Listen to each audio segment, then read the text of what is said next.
이번 시간에는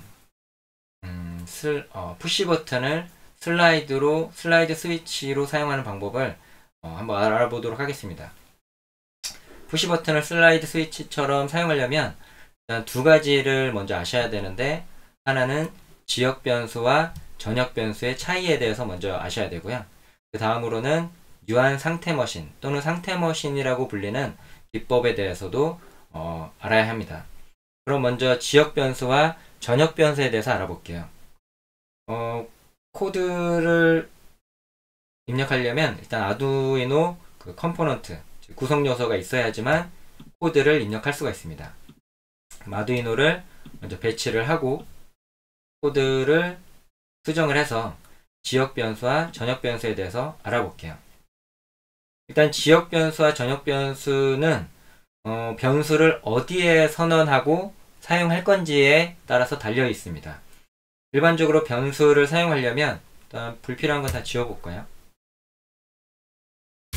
네, 변수를 이런 식으로 var이라는 변수를 하나 선언을 해볼게요. 그러면 이 정수형 변수인 var은 생명 주기가 있어요. 그러니까 처음 태어나서 그 다음에 끝날 때까지의 그런 시점이 있는데, 이 생명 주기는 현재 셋업 함수 내에서만 사용할 수가 있습니다. 즉 셋업 함수가 시작되면 이 변수가 생성이 되고 셋업 함수가 끝나면 종료가 되는 거예요. 그래서 셋업 함수 바깥에서 이 변수를 쓰려고 하면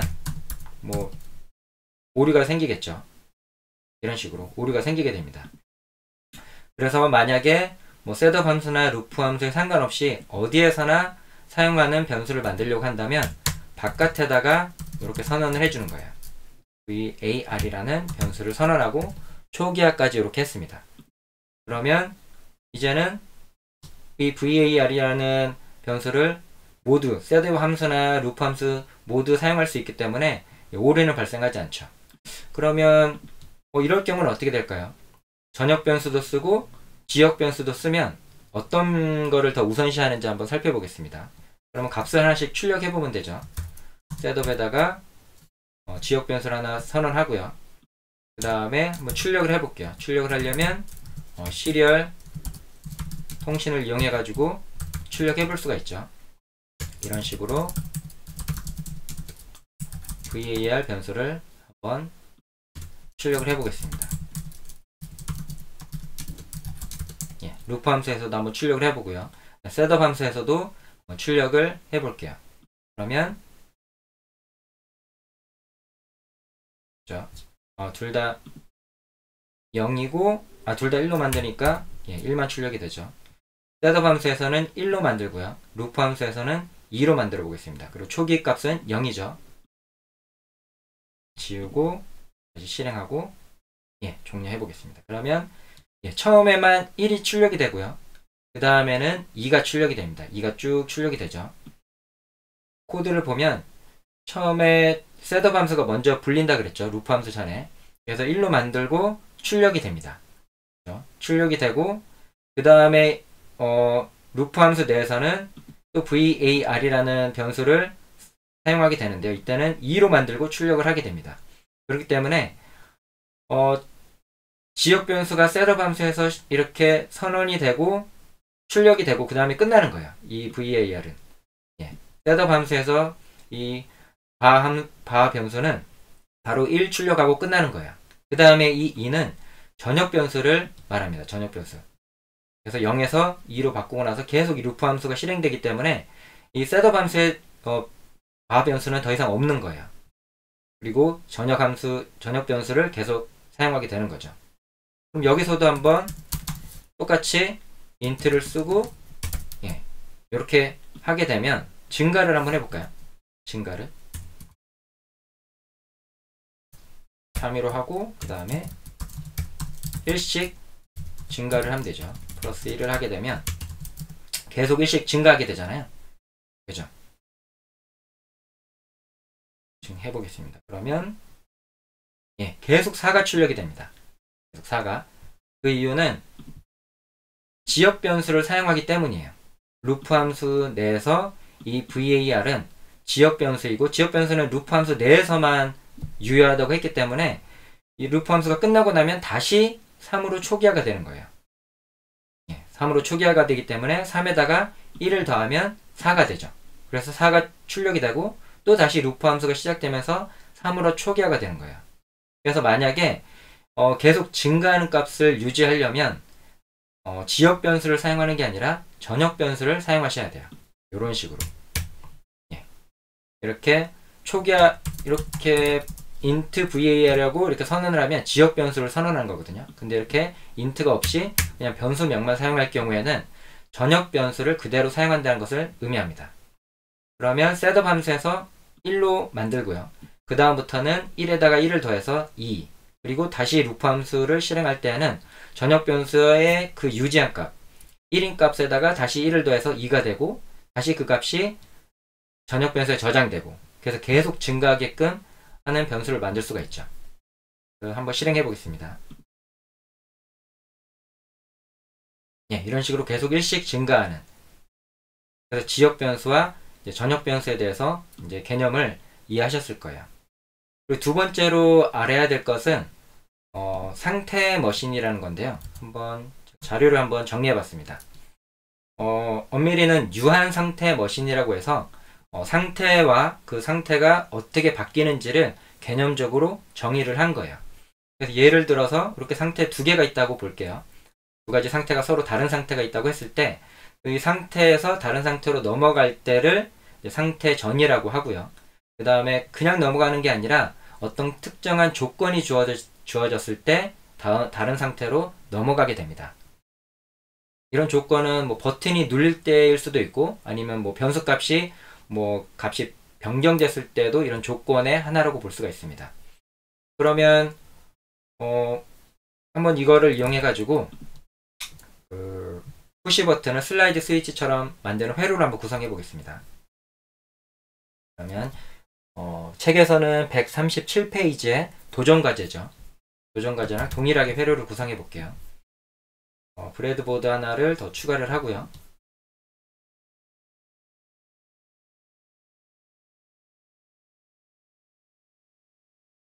LED도 추가를 하고, 저항은 120옴을 사용합니다. 그리고 5V와 그라운드를 연결하고요.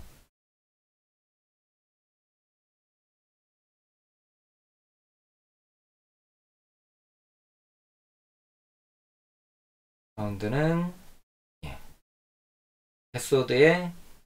캐소드는 그라운드와 애노드는 디지털 8번 핀을 사용했네요. 8번 핀. 그 다음에 푸시 버튼을 연결하고, 푸시 버튼은 10kΩ을 사용하게 됩니다. kΩ. 그리고 입력을 7번 핀에 연결을 하면 회로가 똑같죠. 그 다음에 그러면 이때는 푸시 버튼을 누를 때와 그 다음에 손을 떼었을 때 그 상태 두 개가 이제 있는 거죠. 그러면 상태 머신으로 표현하게 되면 이런 상태가 됩니다. 처음에 시작 상태에서 버튼이 눌리면 눌림 상태가 되고요. 그 다음에 다시 손을 떼면 눌리지 않은 상태가 되는 거죠. 그리고 다시 처음 초기 상태인 시작 상태로 되돌아갑니다. 그러면 이때 어떤 기능을 하냐면 전역 변수로 이런 눌렸을 때 상태와 눌리지 않은 상태를 계속 기억을 하고 있어야 돼요. 그래야지 눌렸는지 아니면 손이 떼어졌는지 알 수 있기 때문에 이런 플래그라는 변수를 전역 변수로 선언을 합니다. 그리고 눌릴 때는 0에서 1로 변경을 하고요. 그리고 다시 손을 떼면 1에서 0으로 변경 해가지고 항상 누르고 있을 때는 뭔가 상태가 바뀌면 안 돼요. 계속 누르고 있을 때는 눌림 상태가 계속 유지가 돼야 되죠. 그래서 그거를 구분하기 위해서 이런 상태 머신을 사용하게 됩니다. 그러면 이 상태를 좀 더 쉽게 표현하게 되면 상태표로도 변환을 할 수가 있어요. 상태표로도. 똑같은 그림을 표로 변환한 것입니다. 그러면 우리가 버튼의 경우에는 눌렸는지 눌리지 않았는지 그 상태를 알 수가 있고요. 플래그 변수로는 0인지 1인지를 알 수가 있습니다. 그래서 처음에 기본 상태는 눌리지 않은 상태일 거고요. 그다음에 플래그 변수도 0입니다. 그래서 아무런 동작을 하지 않아요. 아무것도 하지 않고 눌리게 되면 버튼을 눌러서 푸시 버튼의 상태가 눌림이 되면 플래그 값을 1로 변경을 합니다. 그죠? 그럼 계속 누르고 있을 때는 계속 눌린 상태이기 때문에 플래그 값이 1이고 눌린 상태는 또 마찬가지로 아무것도 하지 않습니다. 그리고 손을 뗐을 때, 손을 떼게 되면 그때는 플래그 변수의 값이 1이고 그 다음에 눌리지 않은 상태가 되기 때문에 그때는 다시 플래그 값을 0으로 변경을 하고 그 다음에 LED의 상태를 바꾸면 누를 때 한 번 눌렀다 떼면 LED가 켜지고 다시 한 번 눌렀다 떼면 꺼지는 그런 상태로 만드실 수가 있어요. 그러면 이 표를 보고 코드를 한번 작성을 해보겠습니다. 그대로. 그러면 전역 변수로 플래그라는 변수를 선언해서 0으로 초기화를 하겠습니다. 플래그 변수로 0이 초기 값이에요. 그리고 핀 모드로 지금 8번 핀은 디지털 출력으로 사용하죠. 그러니까 8번 핀은 아웃풋, 그리고 7번 핀은 인풋, 즉 입력으로 사용하게 됩니다.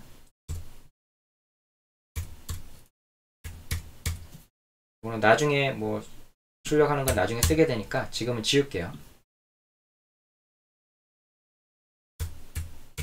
그리고 버튼이 눌렸는지 떼었는지 알기 위해서 변수 하나를 만들어 보죠. 변수를 read value 만들고 디지털 read 값으로 7번 핀에서 읽어보겠습니다. 그러면 여기에서 푸시 버튼에 눌렸는지 떼어졌는지 그걸 궁금한 거죠. 그러면 눌리지 않는 눌림 상태일 때, 즉 하이일 때 눌림 상태이면 그때 플래그 값을 1로 바꾸죠. 하이 상태이면 플래그가 무조건 1로 바꾸는 게 아니라 0일 때만 1로 변경을 해야 됩니다. 그래서 또 한번 조건문을 써서 플래그가 0일 때 플래그의 값을 1로 변경을 하죠. 그리고 누르고 있는 상태에서 다시 뗐을 때, 즉 플래그 변수가 1인 상태에서 뗐을 때죠. 지금 요 상태를 지금 구현을 해야 됩니다. 그러면 플래그 값을 0으로 먼저 바꿔야 되겠네요. 그러면 else이고요. 플래그 값을 먼저 0으로 바꾸고 그 다음에 LED의 상태를 바꾸는 거예요. LED 상태는 지금 현재 8번 핀에 연결된 이 LED가 켜져 있는지 꺼져 있는지 상태를 가져와야 됩니다. 그러면 LED 상태를 가져오기 위해서 이런 식으로도 쓸 수가 있어요. LED 스테이터스 라는 변수를 하나 만들고요. 디지털 리드로 8번 핀에서 읽어오는 거예요. 기존에 7번 핀에서 읽어온 거는 푸시 버튼에 눌렸는지 떼었는지에 대한 값을 가져오기 위해서 7번 핀에서 읽은 거고요. 8번 핀은 LED가 켜져 있는지 꺼져 있는지 상태를 가져오기 위해서 8번 핀에서 가져오는 겁니다. 일반적으로 이렇게 사용하진 않죠. 보통 디지털 라이트 함수를 이용해 가지고 제어하는 경우고 우리가 이미 알고 있기 때문에 굳이 이렇게 리드로 불러올 필요가 없는데 지금 같은 경우에는 항상 상태가 바뀌기 때문에 그 상태를 이렇게 불러와야 합니다. 그래서 LED 상태가 LED 스테이터스가 만약에 하이이면 켜졌다는 거죠. 켜져 있을 때는 LED를 꺼야 되겠죠. 그러려면 디지털 라이트 함수로 8번 핀에 켜져 있을 때는 끄고 반대로 꺼져 있을 때는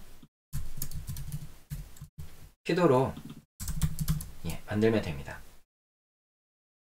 그리고 푸시 버튼의 입력이기 때문에 사용자 딜레이를 좀 주면 반응 속도가 좀 빠르겠죠. 100ms 정도 딜레이 시간을 줘서 반응 속도를 좀 더 빠르게 해보겠습니다. 그럼 이 상태로 한번 실행을 해볼까요? 실행을 하면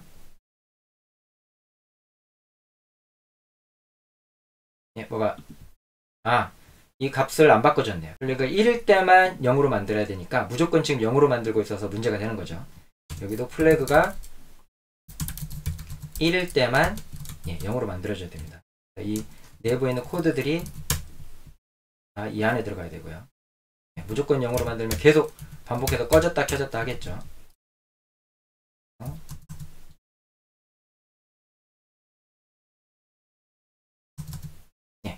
상태로 1일 때만 0으로 만들어주고 그때 LED의 상태를 켜지고 꺼지게끔 변경하게 됩니다. 실행을 해볼게요. 지금 현재는 꺼져 있고 푸시 버튼을 눌렀다 떼면 켜지고 다시 눌렀다 떼면 꺼지게 됩니다. 계속 누르고 있을 때는 아무런 반응이 없습니다.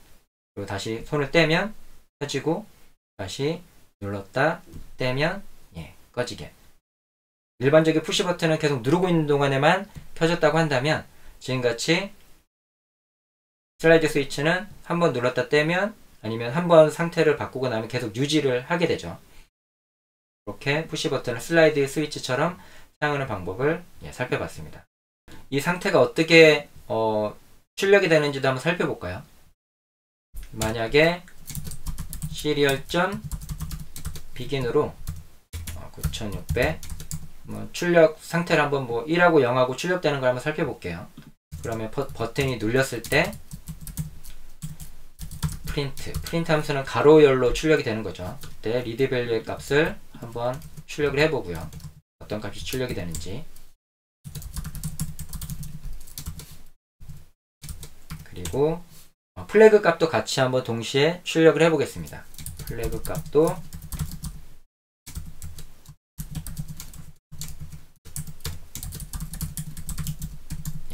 마지막에만 print ln 함수를 쓰면 한 줄의 리드 밸류 값과 플래그 값을 동시에 출력을 할 수가 있습니다.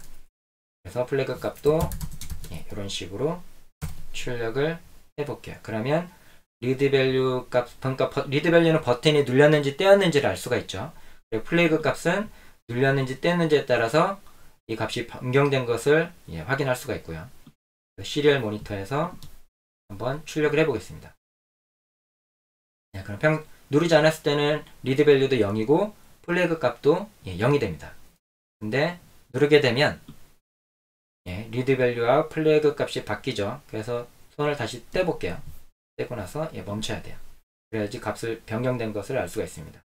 누를 때는 이렇게 1하고 1, 즉 리드 밸류와 플래그 값이 다 1인데 이제 손을 뗐을 때를 볼게요. 손을 떼게 되면 20쯤이네요. 손을 떼게 되면 손을 떼고 나서 그때 플래그 값이 1이면 이제 0으로 바꾸는 거죠.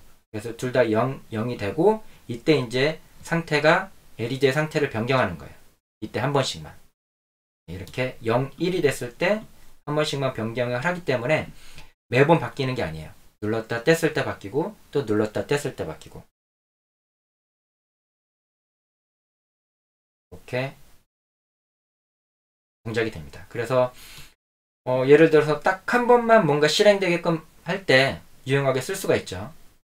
지난 시간처럼 PIR 센서를 이용해 가지고 현관등을 만들 때 특정 시간만큼만 한 번만 이렇게 동작을 한다든지 이렇게 디텍션이 됐다든지 아니면 특정 시간 이후에 동작한다든지 그렇게 할 수가 있습니다. 상태 머신 같은 경우에는 꼭 이렇게 푸시 버튼을 슬라이드 스위치처럼 사용할 때만 적용되는 게 아니라 인공지능의 한 기술 분류로 자연어 처리 같은 우리가 하는 말들을 분석을 해가지고 이게 긍정적인지 부정적인 말인지를 분석한다든지 특정 언어를 이렇게 파악한다든지 그런데 이제 사용할 수도 있고요. 아니면 프로그래밍 언어에서는 컴파일러라고 하는 사람이 이해할 수 있는 그런 프로그래밍 언어를 기계가 이해할 수 있는 기계어로 변환하는 그런 컴파일러에서도 이런 유한 상태 머신은 자주 사용되고 있는 기법 중에 하나입니다. 그럼 오늘은 여기까지 진행을 하고요. 다음 시간에는 지금까지는 디지털 입력과 출력에 대해서 살펴봤다면 다음 시간에는 아날로그 입력, 즉 가변저항을 이용해 가지고 값을 아날로그 입력을 받아보는 그런 부분을 살펴보도록 하겠습니다. 네, 그럼 오늘 수고 많으셨고 다음 시간에 찾아뵙도록 하겠습니다.